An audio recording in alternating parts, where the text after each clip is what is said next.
നിസാഉഹും മസ്തൂറാത്ത് യതബറജന തബറജൽ ജാഹിലിയ്യത്തൽ ഊലാ. അല്ലാഹുവിന്റെ പ്രവാചകൻ അവിടെന്ന് പറയുന്നു, നാലാമത്തെ വിഭാഗം ആരെന്നറിയുവോ? ഈ ഭൂമിയിൽ ദുരന്തമുണ്ടാകാനുള്ള നാലാമത്തെ കാരണം എന്തെന്നറിയോ? ഇന്നത്തെ പെണ്ണുങ്ങളുടെ ജീവിത ശൈലിയാ. എന്റെ പ്രിയമുള്ളവരെ, 6-ാം നൂറ്റാണ്ടിൽ ജീവിച്ചിരുന്ന കാട്ടറബികളുടെ കൂട്ടത്തിലുള്ള പെണ്ണുങ്ങളെ പോലെ, ആ ജാഹിലിയ കാലഘട്ടത്തിലെ പെണ്ണുങ്ങളെ പോലെ തോപ്പിച്ച് കളയുന്ന രീതിയിലാണ് ഇന്നത്തെ എന്റെ പ്രിയപ്പെട്ട പെങ്ങന്മാരുടെ ജീവിതമെന്ന് പറഞ്ഞാൽ ആർക്കാ നിഷേധിക്കാൻ കഴിയുക? ആരാ നിഷേധിക്കാൻ കഴിയുക? ഇത് പറയുമ്പോ മുടിക്കോടുള്ള പെങ്ങന്മാരെ, ഉസ്താദിനെ പ്രാപിയിട്ട് കാര്യമില്ല.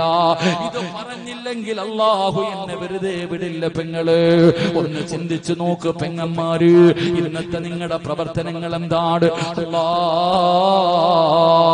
എന്റെ പ്രിയപ്പെട്ട സഹോദരിമാര് മുഴുവനും അധികം പെണ്ണുങ്ങളും ടിക്ടോക്കിന്റെ പുറകിലാ. എന്റെ പ്രിയപ്പെട്ട പെങ്ങള്, അല്ലാഹുവേ, ഇന്നെല്ലാ ടിക്ടോക്കിന്റെ പിറകിലാണ്. എന്തെല്ലാം കാരണം ചെറുപ്പക്കാരാ. എന്റെ പ്രിയപ്പെട്ട സഹോദരിമാര്, നിങ്ങൾക്ക് എന്തേ സംഭവിച്ചു പോയത്? ഏതെങ്കിലും സിനിമയുടെ ഡയലോഗുകൾ കാണാതെ പഠിച്ചിട്ട് അല്ലാഹുവേ പടച്ചവനെ സഹിക്കൂലല്ലോ. ഈ മുസ്ലിം പെണ്ണിന് എന്തേ സംഭവിച്ചു പോയത്? എന്തേ പെണ്ണേ നീ ഇങ്ങനെ അധപ്പതിച്ചു പോയത്? നിങ്ങളെ കുറ്റപ്പെടുത്തുകയല്ല, സങ്കടം കൊണ്ട് പറയുന്നതാ പെങ്ങള്. എന്റെ പ്രിയപ്പെട്ട സഹോദരിമാരോട് എനിക്ക് പറയാറുള്ളത്, ഇന്ന് ടിക്ടോക്കിൽ ഏറ്റവും കൂടുതൽ മുസ്ലിമീങ്ങളാ, ഏറ്റവും കൂടുതൽ ഉപയോഗിക്കുന്നത് മുസ്ലിമീങ്ങളാ. എന്റെ മുസ്ലിം പെൺകുട്ടികളെ, എന്റെ പ്രിയപ്പെട്ടവരെ, ഏറ്റവും വലിയ വേദന എന്തെന്നറിയോ? 15, 20, 30 വയസ്സുള്ള 15, 20, 25 വയസ്സുള്ള പെണ്ണുങ്ങൾ ചെയ്താ പറയാ, അവൾക്ക് പക്വത എത്തിയിട്ടില്ലെന്ന്.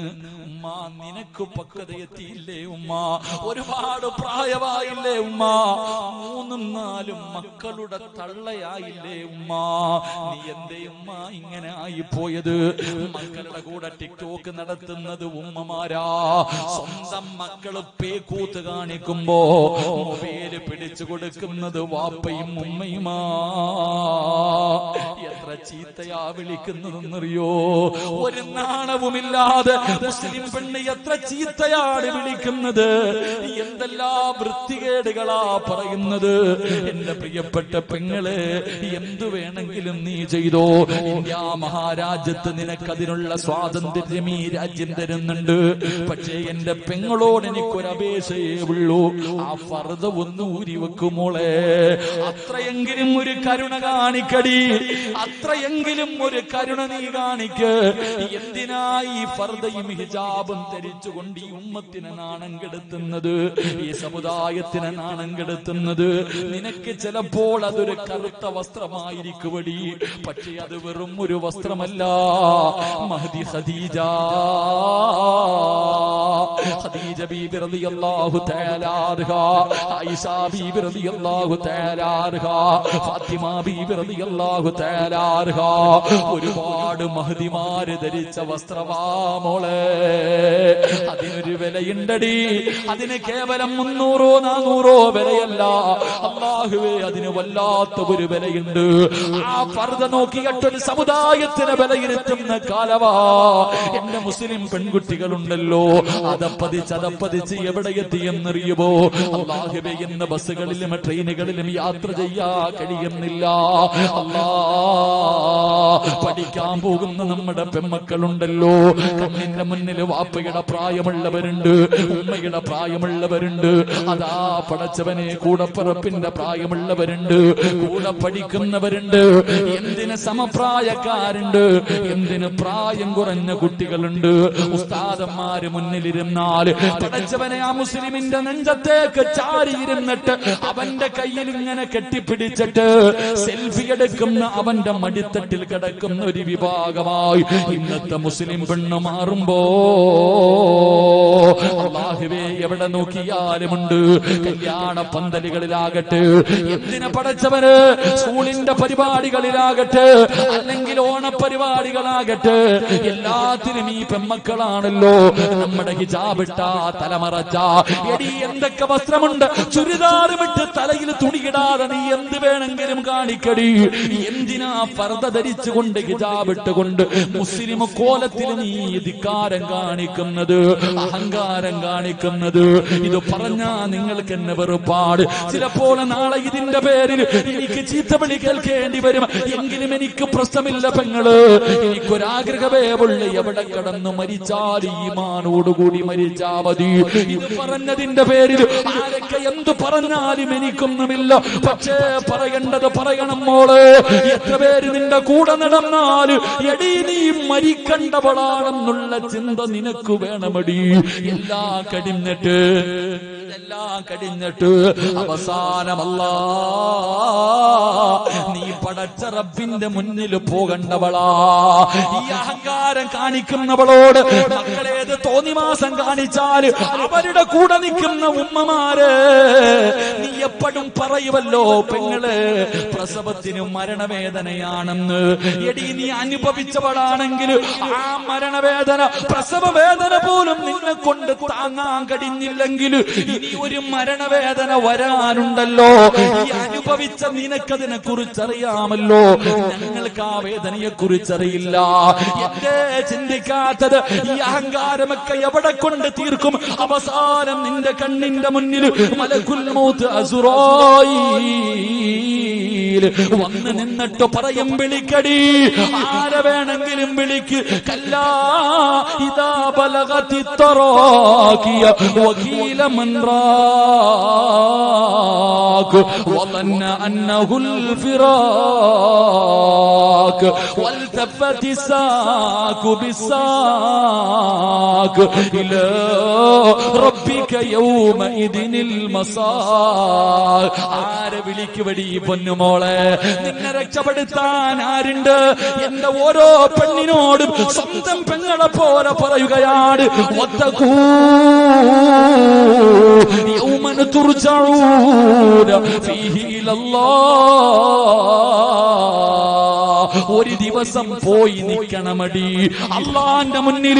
ഒരു ദിവസം പടച്ചവന് നിന്നെ പിടിച്ചു നിർത്തിയിട്ട് ചോദിക്കുന്ന ഒരു ദിവസം നിനക്ക് വരാനുണ്ടെന്ന് ഒരുത്തിയും മറന്നു പോകരുത്. ഈ പ്രവർത്തനം കാണിക്കുന്ന, ഈ ധിക്കാരം കാണിക്കുന്ന പടച്ചവനെ മറന്നുകൊണ്ട് അല്ലാഹുവിന്റെ അനുഗ്രഹങ്ങൾ മുഴുവനും രണ്ട് കൈയും നീട്ടി സ്വീകരിച്ചിട്ട് നന്ദി കെട്ടതുപോലെ ജീവിക്കുന്ന പെങ്ങള് അല്ല നിന്നെ പിടിച്ചു നിർത്തുമടി. പിടിച്ചു നിർത്തിയിട്ട് അല്ല ചോദിക്കുമ്പോ നീ പറയണമടി, ഈ കാണിച്ച ഈ അഹങ്കാരമുണ്ടല്ലോ, ഈ ധിക്കാരം നാളെ നീ അവിടെ വെച്ച് കാണിക്കണം പൊന്നുമോള്. നിനക്കുമറിയാ നീ പടച്ചവനെ മിണ്ടാതെ കടന്നു കൊടുക്കേണ്ട ഒരു ദിവസമുണ്ടെന്ന്. അതുകൊണ്ട് നിങ്ങളെ ഞാൻ ആക്ഷേപിക്കുന്നില്ല, നിങ്ങളെ എല്ലാവരെയും കുറ്റപ്പെടുത്തുന്നില്ല. സ്നേഹം കൊണ്ട് പറയുകയാ മോളെ, പ്രായം കുറെ ആയില്ലേ, ഇനിയെങ്കിലും ഒന്ന് നന്നാവ്. 40, 50, 60 വയസ്സുള്ള നിന്റെ ഉമ്മ ചെയ്യാത്ത പാപം നിന്റെ 18, 19 കൊല്ലത്തിന്റെ ഇടയിൽ ചെയ്ത് കഴിഞ്ഞില്ലേ? 50, 60 വയസ്സുള്ള ഉമ്മമാര് ചെയ്യാത്ത പാപം പോലും നിന്റെ ഈ ചെറിയ പ്രായത്തിൽ നീ ചെയ്ത് അറുമാദിച്ചു സുഖിച്ച് നടന്നില്ലേടി? ഇനിയെങ്കിലും ഒന്ന് നിർത്ത്, ഇനിയെങ്കിലും ഒന്ന് നേരെയാകു. അല്ലാഹുവേ, ഈ സമുദായത്തിന് നീ ഈമാൻ നൽകണേ തമ്പുരാനെ. അതുകൊണ്ട് ഞാൻ നിർത്തുകയാണ്. അല്ലാഹുവിന്റെ റസൂൽ എവിടെന്ന് പറഞ്ഞു, 4 വിഭാഗം പെണ്ണുങ്ങള് അല്ലാഹുവിന്റെ ശാപം കിട്ടിയവരാണെന്ന് നബി മുഹമ്മദ് മുസ്തഫ സല്ലല്ലാഹു അലൈഹി വസല്ലമ തങ്ങൾ പറയുകയാണ്. ഈ പറയുന്ന പെണ്ണുങ്ങള് നിന്റെ വീട്ടിലുണ്ടോ? ഈ പറയുന്ന പെണ്ണുങ്ങൾ നിന്റെ വീട്ടിലുണ്ടോ? ഇവർ അല്ലാഹുവിന്റെ ശാപം കിട്ടിയവരാ. ഇവരെ അല്ലാഹു ശപിച്ചിരിക്കുന്നു. അല്ലാഹു ശപിച്ചവനാണ് ഇബ്ലീസ്. അല്ലാഹു ശപിച്ചവനാണ് ഇബ്ലീസ്. അവന്റെ ഗതി അറിയുമല്ലോ, അവന്റെ ഗതി അറിയുമല്ലോ. അതുകൊണ്ട് ഈ പറയുന്ന 3 വിഭാഗം പെണ്ണുങ്ങള് നിങ്ങളുടെ വീട്ടിലുണ്ടോ? അവരല്ലാഹു ശപിച്ചവരാ. നിന്റെ നാശത്തിന്റെ കാരണം അവരാ. അല്ലാഹുവിന്റെ പ്രവാചകൻ അവിടെ നിന്ന് പറയുന്ന ഒന്നാമത്തെ പെണ്ണേതെന്നറിയോ? ശരീരത്തിൽ പച്ച കുത്തുന്ന പെണ്ണാ. പടച്ചവനെ, ആണുങ്ങളായിരുന്നു ശരീരത്തിൽ പച്ച കുത്തി നടന്നത്. ഇന്ന് പെണ്ണുങ്ങളും അതൊരു ഫാഷനാണ്. പടച്ചവരെ, ശരീരത്തിന്റെ ഔറത്തിന്റെ ഭാഗങ്ങളില് പച്ച കുത്തികെട്ട് നടക്കുന്ന പെണ്ണ്, നിന്നെ അല്ലാഹു ശപിച്ചതാടി. നിന്നെ അല്ലാഹു ശപിച്ചതാ. രണ്ടാമത്തെ വിഭാഗമാരെന്നറിയോ? ഈ സദസ്സിലിരിക്കുന്ന വാപ്പമാര്, ഈ സദസ്സിലിരിക്കുന്ന ചെറുപ്പക്കാരാ, ഇന്ന് വീട്ടിൽ പോയിട്ട് ഉമ്മാടെ മുഖത്ത് നോക്കടാ, കൂടപ്പറപ്പിന്റെ മുഖത്ത് നോക്കടാ, നിന്റെ ഭാര്യയുടെ മുഖത്ത് നോക്കടാ, നിന്റെ അനുജത്തിമാരുടെ മുഖത്ത് നോക്ക്. അല്ലാഹുവിന്റെ ശാപം കിട്ടിയ രണ്ടാമത്തെ വിഭാഗമാരെന്നറിയോ? സൗന്ദര്യവർദ്ധനവിന് വേണ്ടി പടച്ചവനെ പിരിയത്തിലെ മുടിയതാ മുറിച്ചു മാറ്റുന്ന പെണ്ണ്, മുടി പിടിത് കളയുന്ന പെണ്ണ്. നിന്റെ ഭാര്യയുടെ നെറ്റിത്തടത്തിൽ പോയി നോക്കടാ, നിന്റെ സഹോദരിയുടെ പിരിയത്തിൽ നോക്ക്. നിന്റെ ഉമ്മ 40 വയസ്സുള്ള നിന്റെ തള്ളയുടെ പിരിയത്തിൽ നോക്ക്. എങ്ങനാ നിനക്ക് നന്ദി ഉണ്ടാകുന്നത്? നിന്റെ വീട്ടിൽ എങ്ങനാ റഹ്മത്തിറങ്ങുന്നത്? അല്ലാഹുവേ, നിനക്ക് എങ്ങനെയാ ബർക്കത്ത് കിട്ടുന്നത്? അല്ലാഹുവിന്റെ ശാപം കിട്ടിയ ഒരുത്തി നിന്റെ വീടിന്റെ അകത്തുണ്ടല്ലോ. പെങ്ങള്, എന്തിനാടി ഈ പൊന്നുമോള്? എന്തിനാ ഇത് ഖബറിൽ കൊണ്ടുവച്ചാ പുഴുത്ത് നാറുമല്ലോ. നിന്റെ കണ്ണിങ്ങനെ ഒലിച്ചിറങ്ങുമല്ലോ. 3-ന്റെ അന്ന് എല്ലാവരും നിന്റെ വീട്ടില് യാസീൻ ഓതി ദുആ ചെയ്ത് മധുരം കഴിക്കുമ്പോ നിന്റെ കണ്ണുണ്ടല്ലോ, നിന്റെ മുഖത്തുകൂടെ ഒലിച്ചിറങ്ങും പെണ്ണ്. 7-ന്റെ അന്ന് നിന്റെ വയറ് പൊട്ടുപടി പുഴുത്ത് നാറും പെങ്ങള്. ഇത്രയേ ഉള്ളു നിന്റെ ശരീരത്തില്. പിന്നെ എന്തിനാവുമ്മാ? ചിന്തിക്ക് സഹോദരിമാര്, അല്ലാഹുവിന്റെ ശാപം കിട്ടിയ രണ്ടാമത്തെ പെണ്ണുങ്ങൾ അവരാ. മൂന്നാമത്തെ വിഭാഗമാരാ? അല്ലാ, ചായം തേക്കുന്ന പെണ്ണുങ്ങളാ. പ്രായം മറയ്ക്കുന്നതിന് വേണ്ടി മുടിയിൽ ചായം തേക്കുന്ന പെണ്ണുങ്ങൾ. അല്ലാഹുവേ, നീ ഞങ്ങൾക്ക് ഈമാൻ നൽകണേ തമ്പുരാനെ. ഒന്നാമത്തെ വിഭാഗം പച്ച കുത്തുക, ആണുങ്ങളാണെങ്കിലും പെണ്ണുങ്ങളാണെങ്കിലും. 2, എന്റെ പ്രിയപ്പെട്ടവരെ, ഇന്ന് പിരിയം നോക്കിയാൽ മതി, കാണാം. പടച്ചവനെ, എണ്ണച്ച് വരച്ചു വെക്കണ പോലെ ഇങ്ങനെ കെട്ടിയിട്ടിരിക്കുക. എന്നാ പ്ലാനാന്നറിയാവോ? ബ്യൂട്ടി പാർലർ പോയിട്ട് റെഡിയാക്കി വെക്കാം. 3, പ്രായം മറയ്ക്കാൻ ഇങ്ങോട്ട് ചായവും തേച്ചിട്ട് നടക്കുക. അല്ലാഹു ഈമാൻ തരുമാറാകട്ടെ. ഇത് ചോദിക്കുമ്പോ നിങ്ങൾ ചോദിക്കൂ, ഉസ്താദെ, സഹാബത്ത് തേച്ചിട്ടുണ്ടല്ലോ. എല്ലാത്തിനും വലിയ അറിവാ. സഹാബത്തുകൾ മുടിയിൽ ചായം തേച്ചിട്ടുണ്ടല്ലോ ഉസ്താദെ, പിന്നെ ഞങ്ങൾക്ക് എന്താ?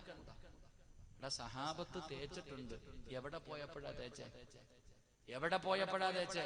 സഹാബികൾ യുദ്ധക്കളത്തിലേക്ക് പോയപ്പോ ഞങ്ങൾ പ്രായമുള്ളവരല്ല, ഞങ്ങൾ ചെറുപ്പക്കാരാണെന്ന് ശത്രുക്കൾ കരുതാൻ വേണ്ടി അവര് തേച്ചത്. നീ എന്തിനാ തേച്ചേ? നിങ്ങൾ എന്തിനാ തേച്ചേ?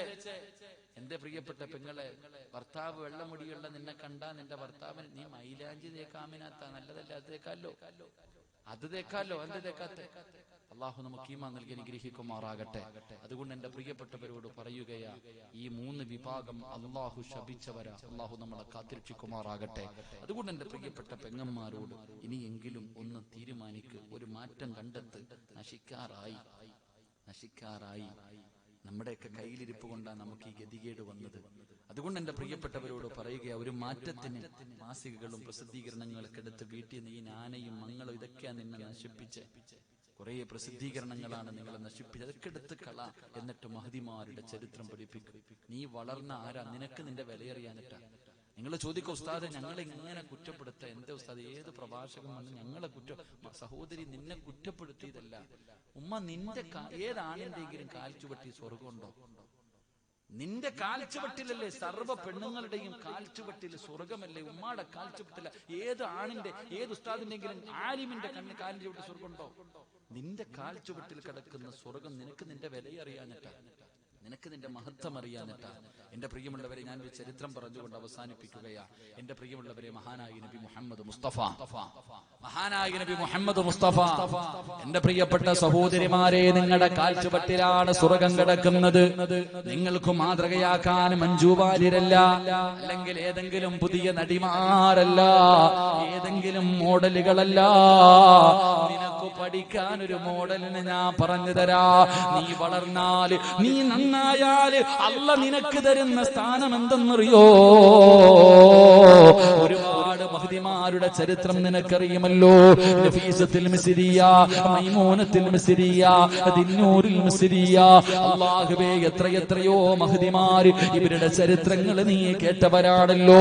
എന്റെ പ്രിയമുള്ളവരെ, മഹാനായ നബി മുഹമ്മദ് മുസ്തഫ സല്ലല്ലാഹു അലൈഹി വസല്ലമ തങ്ങള് അല്ലാഹുവിന്റെ പ്രവാചകൻ അവിടെ ഇങ്ങനെ സ്വർഗ്ഗത്തിലൂടെ മുത്തുനബി പറയുകയാണ്, ദഖൽതുൽ ജന്ന ഫസമിഅതു ഖശഫതൻ ഫഖുൽതു മൻ ഹൗലാഇ ഹാദിഹി റുമൈസ. ലോകത്തിന്റെ നേതാവായ അഷ്റഫുൽ ഖൽഖ് നബി മുഹമ്മദ് മുസ്തഫ സല്ലല്ലാഹു അലൈഹി വസല്ലമ തങ്ങള് അല്ലാഹുവേ സ്വർഗ്ഗത്തിലൂടെ നടന്നു പോകുമ്പോ, ലോകത്തിന്റെ നേതാവ് സ്വർഗ്ഗത്തിലൂടെ നടന്നു പോകുമ്പോ, മുത്തുനബിയുടെ മുന്നിലൂടെ ഒരു പെണ്ണിങ്ങനെ നടന്നു പോവുകയാണ്. അല്ലാഹുവിന്റെ റസൂലിന്റെ മുന്നിലൂടെ ഒരു പെണ്ണിങ്ങനെ നടന്നു പോവുകയാണ്. പ്രവാചകനാണ് സ്വർഗ്ഗം തുറന്നത്. എന്നിട്ട് അല്ലാഹുവിന്റെ പ്രവാചകൻ അകത്തേക്ക് കടന്നപ്പോ മുത്തുനബിയുടെ മുന്നിലൂടെ ഒരു പെണ്ണിങ്ങനെ നടന്നു പോകുന്നു. അല്ലാഹുവിന്റെ റസൂലിന് അത്ഭുതമായി, ആരാ തമ്പുരാന്? സ്വർഗ്ഗത്തിൽ എന്റെ മുന്നിലൂടെ നടന്നു പോകുന്ന ഈ പെണ്ണാരാട്? അല്ലാഹുവിന്റെ റസൂൽ ചോദിക്കുകയാ, ഫഖുൽതു മൻ ഹൗലാ. ജിബ്രീലേ, ആരാണ് ജിബ്രീലേ? എന്റെ മുന്നിലൂടെ നടന്നു പോകുന്ന ആ പെണ്ണാരാണ് ജിബ്രീൽ? അല്ലാഹുവിന്റെ പ്രവാചകൻ അവിടുന്ന് ചോദിക്കുമ്പോ, യാ റസൂലല്ലാഹ്, ഹാദിഹി റുമൈസ. അത് റുമൈസയാണ് നബിയേ, അത് റുമൈസയാണ് നബിയേ. അല്ലാഹുവിന്റെ പ്രവാചകൻ അത്ഭുതമായി, ആരാണ് റുമൈസ? ഉമ്മു അനസ് ഇബ്നു മാലിക് റളിയല്ലാഹു തആല അൻഹു. അനസ് റളിയല്ലാഹു തആല അൻഹുവിന്റെ ഉമ്മയായ ഉമ്മു സുലൈ, ഉമ്മു സുലൈ റളിയല്ലാഹു തആല അൻഹ. അല്ലാഹുവേ, ഇവർക്ക് ഈ മഹത്വം കിട്ടാനുള്ള കാരണം എന്തെന്നറിയുമോ? അല്ലാഹുവിന്റെ പ്രവാചകൻ സ്വർഗ്ഗം തുറന്ന് അകത്ത് കടന്നപ്പോ മുത്തുനബിയുടെ മുന്നിലൂടെ പ്രവാചകനെക്കാനും മുമ്പ് സ്വർഗ്ഗത്തിലേക്ക് ഓടിക്കേറിയ ഈ പെണ്ണാരാ? ഉമ്മു സുലൈമിന് ഇത് കിട്ടാനുള്ള കാരണം എന്തെന്നറിയുമോ? മുടിക്കോടുള്ള പെണ്ണന്മാരെ, മഹദിയായ ഉമ്മു സുലൈം റളിയല്ലാഹു തആല അൻഹ പടച്ചവനെ ഇസ്ലാമിനെ കുറിച്ച് കേൾക്കുകയാണ്. അല്ലാഹുവിന്റെ ദീനിനെ കുറിച്ച് കേൾക്കുമ്പോ ഇസ്ലാമിലേക്ക് കടന്നു വന്നു, അവിടുന്ന് മുസ്ലിമാവുകയാണ്. എന്നിട്ട് തന്റെ വീട്ടിലേക്ക് കടന്നു ചെല്ലുമ്പോ മാലിക് എന്ന് പറയുന്ന പ്രിയപ്പെട്ട ഭർത്താവ് പറയുന്ന, ഉമ്മു സുലൈം, നിനക്ക് എന്നെ വേണോ? ഇസ്ലാം മതം വേണോ? പുതിയ മതം വേണോ? എന്നെ വേണോ? ഉമ്മു സുലൈം റളിയല്ലാഹു തആല അൻഹ അനസ് എന്ന് പറയുന്ന പിഞ്ചു കുഞ്ഞിനെ തന്റെ ശരീരത്തിലേക്ക് ചേർത്ത് പിടിച്ചിട്ട് അവളെന്ന് പറഞ്ഞു, എനിക്ക് രണ്ടും വേണം. എനിക്ക് അല്ലാഹുവിനെയും വേണം, അല്ലാഹുവിന്റെ ദീനും എനിക്ക് വേണം, ഭർത്താവായ നിങ്ങളെയും എനിക്ക് വേണം. അവിടെന്ന് മാലിക് പറഞ്ഞു, ഉമ്മു സുലൈം, ഏതെങ്കിലും ഒന്ന് നീ തീരുമാനിക്ക്. എന്നെ വേണോ? പുതിയ മതം വേണോ? എന്നെ വേണോ? പുതിയ മതം വേണോ? ഉമ്മു സുലൈമിന് ചിന്തിക്കാനൊന്നുമില്ലായിരുന്നു. തന്റെ ചെറിയ മകനെ ചേർത്ത് പിടിച്ചിട്ട് പറഞ്ഞു, എനിക്ക് മതമാണ് വേണ്ടത്, എനിക്ക് അല്ലാഹുവാണ് വേണ്ടത്, എനിക്ക് ഇസ്ലാം മതമാണ് വേണ്ടത്. ഉമ്മു സുലൈം അവിടെ നിന്ന് പറയുമ്പോ മാലിക് എന്ന ഭർത്താവ് അതാ ഉപേക്ഷിച്ചിട്ട് ഇറങ്ങി പോവുകയാ. സ്വന്തം ഭർത്താവ് മുസ്ലിമായതിന്റെ പേരില് തന്റെ ഭാര്യയെ കളഞ്ഞിട്ട് ഇറങ്ങി പോകുമ്പോ അനസ് എന്ന് പറയുന്ന പൊന്നുമോനെ ചേർത്ത് പിടിച്ചിട്ട് കരയുകയാ. ഇന്നത്തെ പെണ്ണുങ്ങളുണ്ടല്ലോ, അതാ കണ്ടവന്റെ കൂടെ അള്ളാഹുവിന്റെ ദീനിനെ ചവിട്ടി തേച്ചിട്ട് ഇറങ്ങി പോകുന്ന കാലവാ. അവൾക്ക് എന്ത് ദീന്, എന്ത് പ്രവാചകന്, എന്ത് ഖുർആന്, എന്ത് മരണം, എന്ത് ഖബറ്, എന്ത് പരലോകം, എന്ത് സ്വർഗം.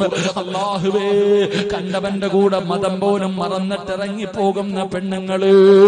ഉമ്മു സുലൈം റളിയല്ലാഹു തആല അൻഹാ ഭർത്താവ് ഉപേക്ഷിച്ചിട്ട് ഇറങ്ങി പോവുകയാണ്. തന്റെ പൊന്നാര മകനെ കെട്ടിപ്പിടിച്ച് നിന്ന് കരയുകയാണ്. റബ്ബേ, അവസാനം തന്റെ പൊന്നുമകനെ ഒരുപാട് കഷ്ടപ്പെട്ടാണ് വളർത്തുന്നത്. അതാ അതാ മഹാനായ നബി മുഹമ്മദ് മുസ്തഫ സല്ലല്ലാഹു അലൈഹി വസല്ലമ തങ്ങള് അല്ലാഹുവിന്റെ പ്രവാചകനതാ ഹിജ്റ ചെയ്ത് തന്റെ നാട്ടിലേക്ക് വന്നപ്പോ എല്ലാവരും മുത്തുനബിയെ കാണാൻ പോവുകയാണ്. വലിയ വലിയ സമ്മാന പൊതികളുമായിട്ടാണ് കടന്നു പോകുന്നത്. ഉമ്മു സുലൈമിനാണെങ്കിൽ കൊടുക്കാനൊന്നുമില്ല. മുത്തുനബി ഇതുവരെ ജീവനോടെ കണ്ടിട്ടില്ല. അല്ലാഹുവിന്റെ റസൂലിനെ കാണാൻ വല്ലാത്ത കൊതിയായിരുന്നു. അല്ലാഹുവേ, എല്ലാവരും സമ്മാന പൊതിയുമായിട്ട് പ്രവാചകന്റെ ചാരത്തേക്ക് കടന്നു പോകുമ്പോ ഉമ്മു സുലൈം റളിയല്ലാഹു തആല അൻഹയുടെ വീടിന്റെ അകത്തിൽ നിന്ന് കരയുകയാണ്. മുത്തുനബിക്ക് കൊടുക്കാ സമ്മാനമില്ല. അവസാനം വീടിന്റെ അകത്തിൽ നിന്ന് കരയുന്ന ഉമ്മയുടെ ചാരത്തേക്ക് അനസ് എന്ന് പറയുന്ന പൊന്നുമകന് കടന്നു ചെല്ലുമ്പോ അവസാനം തന്റെ പൊന്നുമകനെ കെട്ടിപ്പിടിച്ച് ചുംബനം കൊടുക്കുകയാണ്. എന്നിട്ട് തന്റെ പൊന്നുമോനെ കുളിച്ചൊരുപ്പി, തന്റെ പൊന്നാര മോനെ കുളിച്ചു ഒരുക്കി, എന്നിട്ട് കയ്യിൽ പിടിച്ചുകൊണ്ട് ഇലാ ഹദ്റത്തി റസൂലില്ലാഹ് അല്ലാഹുവിന്റെ പ്രവാചകന്റെ ചാരത്തേക്ക് കടന്നുപോയി. മുത്തുനബിയുടെ ചാരത്തേക്ക് കടന്നുപോയി. അല്ലാഹുവിന്റെ റസൂലിന്റെ മുന്നിൽ ചെന്ന് സലാം പറഞ്ഞു. യാ റസൂലല്ലാഹ്, അല്ലാഹുവിന്റെ നബിയേ, എല്ലാവരും അങ്ങയുടെ കയ്യിലെ സമ്മാന പൊതി തരുന്നു നബിയേ. എന്റെ കയ്യിൽ തരാനൊന്നുമില്ല. എന്റെ ഭർത്താവിനെ ഉപേക്ഷിച്ചിട്ട് പോയി. എനിക്കാകെയുള്ളത് ഈ പൊന്നുമോനാട്. എന്റെ കയ്യിൽ തരാൻ വിലപിടിപ്പുള്ള ഒന്നുമില്ല നബിയേ. ഉമ്മു സുലൈം റളിയല്ലാഹു തആല അൻഹാ എന്നിട്ട് പറഞ്ഞു, യാ റസൂലല്ലാഹ്, എനിക്ക് ലോകത്ത് ഏറ്റവും കൂടുതൽ ഇഷ്ടപ്പെട്ടത് അല്ലാഹുവിനെയും അവന്റെ പ്രവാചകനെയുമാണ് നബിയേ. അത് കഴിഞ്ഞാൽ എനിക്ക് ലോകത്ത് ഏറ്റവും കൂടുതൽ സ്നേഹം എന്റെ പൊന്നുമോൻ അനസിനെയാണ് നബിയേ. 9 വയസ്സുള്ള പൊന്നുമോര്, അനസ് എന്ന് പറയുന്ന പൊന്നുമോര്, ആ പൊന്നുമകനെയാണ് എനിക്ക് ലോകത്ത് ഏറ്റവും കൂടുതൽ. അല്ലാഹും അവന്റെ പ്രവാചകനും കഴിഞ്ഞാൽ സ്നേഹിക്കുന്നത് എന്റെ പൊന്നുമോനെയാ.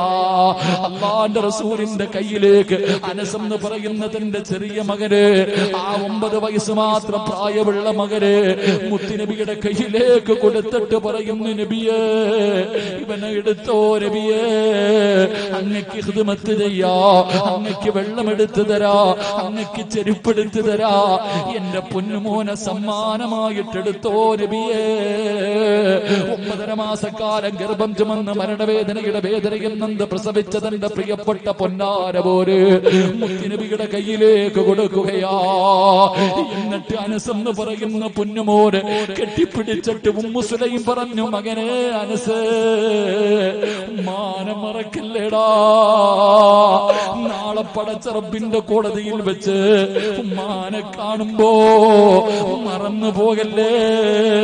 ഈ ഉമ്മാനെ കൂടെ സ്വർഗത്തിൽ കൊണ്ടുപോകണേ അനസ് എന്ന് പറഞ്ഞിട്ട് മുത്തുനബിയുടെ കയ്യിലേക്ക് തന്റെ പൊന്നാര മകനെ വിട്ടുകൊടുക്കുമ്പോ എന്റെ പ്രിയപ്പെട്ട മുടിക്കോടുള്ള ഉമ്മമാര്, ആ ഉമ്മു സുലൈം കിടക്കുന്ന സ്വർഗവാദി ചോദിക്കുന്നത്, ആ സ്വർഗം നിനക്ക് ചോദിക്കാ, ആ സ്വർഗത്തിലൊന്ന് കിടക്കാ, ആ സ്വർഗമൊന്ന് കാണാ, ആ സ്വർഗത്തിന്റെ പരിമളം 500 വർഷത്തെ വഴിദൂരം വരെ അടിച്ചു വീശുമല്ലോ. അതൊന്ന് ശ്വസിക്കാനെങ്കിലും നിനക്ക് യോഗ്യതയുണ്ടോ പെങ്ങള്? ചിന്തി ചിന്തിക്കും ഉമ്മമാര്. അതുകൊണ്ട് എന്റെ പ്രിയപ്പെട്ടവരോട് പറയുകയാണ്, എന്റെ പ്രിയപ്പെട്ടവരോട് പറയുകയാ, ജീവിതത്തിൽ ചെയ്തു പോയ പാവങ്ങള് അതെത്ര വലിയ പാവമാകട്ടെ, എത്ര വലിയ കൊടും പാപം ചെയ്താൽ നീ എന്തിനാ പേടിക്കുന്നത്? നീ എന്തിനാ പേടിക്കുന്നത്? നിന്റെ റബ്ബ് നിനക്ക് പുറത്തു തരുമല്ലോ. ഇബാദിയല്ലദീന അസ്റഫൂ അലാ അൻഫുസിഹിം ലാ തഖ്നതൂ മിർ റഹ്മത്തില്ലാഹ്. ഈ സദസ്സിലിരിക്കുന്നവരോട് ഞാൻ നിർത്തുകയാണ്. നീ കള്ളു കുടിച്ചവനാണോ? നീ വ്യഭിചരിച്ചവനാണോ? നീ പലിശ തിന്നവനാണോ? നീ നിസ്കരിക്കാത്തവനാണോ? നീ പല പെണ്ണുങ്ങളുടെയും ജീവിതം തകർത്തവനാണോ? വാപ്പാനെ ചതിച്ചവനാണോ? ഭർത്താവിനെ വഞ്ചിച്ചവളാണോ? അല്ലാഹുവേ, എത്ര വലിയ പാപം ചെയ്തവരാണെങ്കിലും നിനക്കൊന്ന് കരയാൻ കഴിയോ? നിനക്കൊന്ന് ഏറ്റു പറയാൻ കഴിയോ? എത്ര വലിയ പാപം ചെയ്താലും നിന്റെ റബ്ബ് പുറത്തു തരുമല്ലോ. 100 കൊല ചെയ്തവന് പുറത്തു കൊടുത്തവനല്ലേ അല്ലാ. സ്വന്തം പെൺമക്കളെ ജീവനോടെ കുടിച്ചു മൂടിയ കാട്ടാളന്മാർക്ക് അല്ല പുറത്തു കൊടുത്തല്ലോ. കബറിൽ കിടന്ന മയ്യത്തിന് വ്യഭിചരിച്ചവൻ അല്ലാഹു പുറത്തു കൊടുത്തല്ലോ. എന്തേ 100 കൊല ചെയ്തവൻ അല്ല പുറത്തു കൊടുത്തല്ലോ. പിന്നെ എന്തേ ചെറുപ്പക്കാരോ? പിന്നെ എന്തേ പെങ്ങള്? അതുകൊണ്ട് സർവ്വതും ഇവിടെ ഇരുന്ന് കരഞ്ഞ് കഴുകിക്കോ. അല്ലാഹുവിന്റെ മുന്നിൽ തൗബ ചെയ്തോ. എങ്ങനെ പറയണമെന്നറിയോ? വെറുതെ പറഞ്ഞാ പോരാ, വെറുതെ വിളിച്ചു കൂവിയാ പോരാ, വെറുതെ കരഞ്ഞാ പോരാ. പറയുമ്പോ എങ്ങനെ പറയണമെന്നറിയോ? പൊറുക്കന്റെ പാപം സയ്യിദീ വെറുക്കാതെ പൊറുക്കുന്നവനാരുണ്ട് നീയല്ലാതെ. ഇഹലോക ആർഭാടങ്ങളെന്നെ വലച്ചതാ, നഫ്സെന്നെ ഉന്തി തെല്ലി വിട്ടു ചതിച്ചതാ. അല്ലാതെ ധിക്കരിച്ചല്ല റബ്ബേ നിന്നെ, അതുകൊണ്ട് ആട്ടരുതിലാഹേ എന്നെ. ഓരോന്നും എണ്ണിപ്പറ. ചെയ്തു പോയ പാവങ്ങൾ ഓരോന്നും അല്ലാഹുവിന്റെ മുന്നിലേറ്റു പറ. പടച്ചവനെ, നിന്നെക്കാലും പൊറുക്കുന്ന ആരുമില്ല തമ്പുരാനെ. എത്ര വലിയ പാപം ചെയ്താലും നീ പുറത്തു തരാൻ കഴിവുള്ളവരാണല്ലോ അല്ലാ. അതുകൊണ്ട് റബ്ബേ, എന്റെ പാപങ്ങൾ പുറത്തു താ തമ്പുരാനെ എന്ന് ആത്മാർത്ഥമായി പടച്ച റബ്ബിന്റെ മുന്നിലേറ്റു പറഞ്ഞിട്ട് പൊക്കോ. ഇന്ന് രാത്രി നീ മരിച്ചാൽ, തൗബ ചെയ്തിട്ട് പോകുന്ന വഴിയിൽ നീ മരിച്ചാൽ നിനക്കല്ല തരുന്ന പ്രതിഫലം എന്തെന്നറിയോ? അല്ലാഹു പഠിക്കാൻ ഭാഗ്യം നൽകുമാറാകട്ടെ. ജീവിതത്തിൽ ചെയ്തു പോയ പാപങ്ങൾ മുഴുവനും അല്ലാഹുവിന്റെ മുന്നിൽ ഏറ്റു പറഞ്ഞിട്ട് മരിക്കും.